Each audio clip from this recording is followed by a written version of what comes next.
Paano mo masasabing may pagmamahalan sa isang relationship? Sapat na ba yung nagsasabihan ng I love you sa isa't isa? Well, pagdating sa relationship, the rule of thumb will always be action speaks louder than words.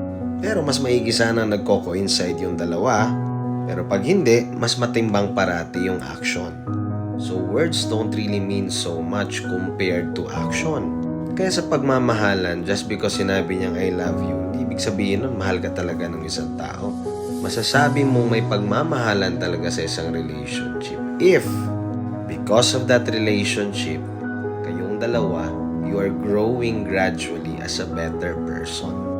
Mas nagiging mas magaan ang buhay mo, although hindi man perfect, pero napapansin mo gradually mas nagiging mas masaya ka.